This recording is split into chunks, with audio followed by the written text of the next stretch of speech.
श्रद्धा के कातिल को फांसी, सख्त कानून बनाने की उठ रही मांग। महाराष्ट्र की रहने वाली श्रद्धा वाकर की दिल्ली के महरौली में उसके live in partner Aftab Poonawalla के कथित तौर पर हत्या करके शव के 35 टुकड़े कर उसे बेरहमी से फेंकना पूरे देश में चर्चा का विषय बना है। हालांकि आरोपी आफ्ताब को पुलिस ने गिरफ्तार कर लिया और पूछताछ कर रही है, लेकिन इस बीच वारदात के समय के साथ साथ कई सारे राज भी धीरे धीरे खुल रहे हैं। वहीं अब आफ्ताब को कड़ी से कड़ी फांसी की सजा की मांग और नए कानून बनाने की बात जोरों पर चल रही है। महाराष्ट्र की बेटी के नाते मुंबई सहित पूरे महाराष्ट्र में जहां विरोध चल रहा है, वहीं मुंबई से सटे ठाणे शहर के रुद्र प्रतिष्ठान और जय फाउंडेशन के संस्थापक ने कड़ा तेवर व्यक्त करते हुए सुप्रीम कोर्ट सहित केंद्र सरकार को इस मामले में तत्काल दखल देकर परिवार को न्याय, आरोपी को सजा और इस तरीके की मानसिकता रखने वालों के लिए कठोर कानून की मांग कर रहे हैं।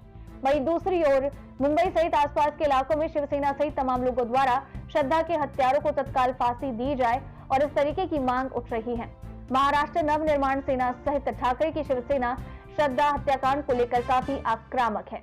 मुंबई से नवभारत समाचार के लिए मुरारी सिंह की रिपोर्ट। मैं तो यही कहना चाहूँगा कि समाज एकदम परेशान हो चुका है। ऐसी दरिंदगी ये सुनने के बाद भी ऐसा लग रहा है कि जैसे मानवता शर्मसार हो गई।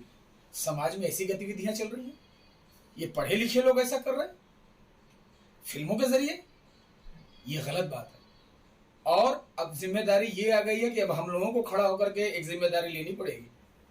माननीय सुप्रीम कोर्ट, माननीय न्यायालय, सभी का मैं तो ये निवेदन कर रहा हूं, ऐसे नृशंस हत्यारे को कड़ी से कड़ी कार्रवाई करके, ये समाज के लिए ये अभिशाप है।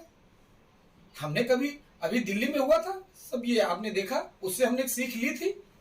बावजूद उसके बार बार ऐसी घटनाएं आ रही हैं। हमारी बहन बेटियां दरवाजों से बाहर निकलेंगे कैसे? अगर ठीक है, लड़की ने एक विश्वास किया, विश्वास करके वो अपने विश्वास पर कायम रही, उसके साथ ऐसी घटना गलत बात है। ये इसकी घोर नृशंस, इस पर लोगों को खेद होना चाहिए। और आज भी अगर हम खामोशी से बैठ करके तमाशबीन बन करके, मैं सोशल मीडिया में भी देख रहा हूं, नाना प्रकार के लोगों के स्टेटमेंट आ रहे हैं। कई लोग मजाकिया लहजे में लिख रहे हैं, क्या आप लोगों की बहन बेटियों के साथ ऐसी घटना हो जाएगी तो आप लिखेंगे, ऐसा लिखेंगे? वो हमारी बहन बेटी थी ना, हमारे भारत की एक नागरिक थी ना। गलत बात है, ऐसा नहीं होना चाहिए। मैं माननीय न्यायालय से, सुप्रीम कोर्ट से, जो भी जिम्मेदार गतिविधियां हैं, हम लोग समाज में रह रहे हैं, हम कैसे आजादी से घूमे? हमारी बहन बेटियां रोज बाहर जाती हैं, एजुकेशन के लिए जाती हैं, काम करने जाती हैं। हम तो प्रशासन को ध्यान में रख करके कि प्रशासन हमारे साथ है, सारी व्यवस्था है और प्रशासन अपनी भूमिका बड़ी शक्ति से निभा रहा है।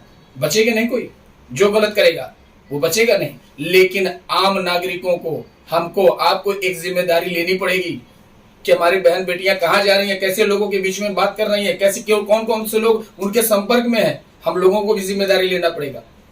हम ये सब जिम्मेदारी लेंगे, हम दूसरे पर उंगली को क्यों उठाएं? आज उसके साथ हुआ घटना, कल हमारे साथ भी हो सकता है, किसी के साथ भी ये घटना हो सकती है।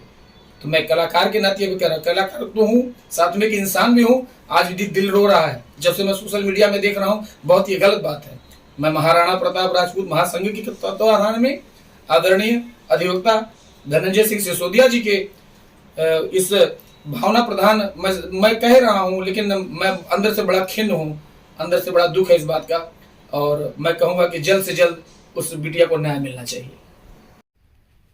मैं सबसे पहले आपको ये बताना चाहूँगा कि श्रद्धा मर्डर केस ये हमारे देश में पहला केस नहीं है। आपने देखा होगा कि ये एक ट्रेंड बन गया है और लव जिहाद के तहत ये बाकायदा प्लान करके किया जा रहा है। इस पे सरकार से हमारी मांग है कि इसे तो पहले फांसी मिले, क्योंकि इससे लोगों के बीच में सरकार फास्ट ट्रैक पे इस केस को चलाए, जल्दी से जल्दी इसको सजा दे, ताकि ये एक राजनीति का मुद्दा ना बने। और हमें संविधान में कुछ अब ऐसा संशोधन करने का समय आ गया है कि उस कानून के डर से आगे फिर इस तरीके का भविष्य में कोई और श्रद्धा ना बने। आपने देखा होगा कि निर्भया हत्याकांड के बाद चला कि अब देश में कोई दूसरी निर्भया नहीं बनेगी। अब उसके बाद में फिर आपने देखा होगा देश के अलग अलग इलाकों से हमें वो सारी चीजें सुनने में आती है। और श्रद्धा मर्डर केस ये बहुत ही एक सेंसिटिव केस है जिसे पूरे प्लान तरीके से किया गया है। आपने उस आरोपी का स्टेटमेंट सुना होगा कि ये लोग अंग्रेजी पिक्चरों से मोटिवेट होके किस तरीके से क्राइम को करना है। आप सोचिए कि कितना कोल्ड ब्लडेड है क्रिमिनल कि उस बच्ची के शरीर के 35 टुकड़े करके उसे फ्रिज में रख रहा है और पूरी दरिंदगी के साथ वो उसे ले जाके जंगल में जानवरों को भोजन के रूप में दे रहा है। मतलब इसके बारे में हमें किसी भी तरीके का मतलब इंसानियत इस इंसान में बचा नहीं है। ऐसे लोगों को जीने का कोई हक नहीं है जो इंसानियत के नाम पर कलंक है। इन्हें मैं सरकार से, माननीय न्यायालय से मेरी विनंती होगी कि इन्हें जल्द से जल्द फास्ट ट्रैक पे इस केस को चलाया जाए, इन्हें फांसी दी जाए और साथ में ही इस तरीके की जो भी एक सोची समझी प्लानिंग के तहत ये लोग कर रहे हैं, इस पे हमें बहुत गंभीरता से ध्यान देना पड़ेगा। जल्द से जल्द कानून बनाने पड़ेंगे ताकि कोई और बेटी श्रद्धा की तरह किसी और का शिकार ना बने। और ये हमारे लिए, पूरे देश के लिए एक बहुत ही संकट का समय है कि हम लोग अपने बच्चियों को एक तरफ बेटी पढ़ाओ बेटी बचाओ बेटी पढ़ाओ का नारा ले रहे हैं और बाहर जब वो खुले वातावरण में जी रही हैं तो इस तरीके के लोग उन्हें टारगेट करके लव जिहाद के तहत उनके साथ इस तरीके का दरिंदगी का व्यवहार कर रहे हैं। तो ये पूरे देश के लिए एक ही बहुत बड़ी चिंता और सोच का विषय है, जिसपे माननीय सुप्रीम कोर्ट और केंद्र सरकार को जल्द से जल्द कोई कठिन और कड़क कार्रवाई करनी पड़ेगी।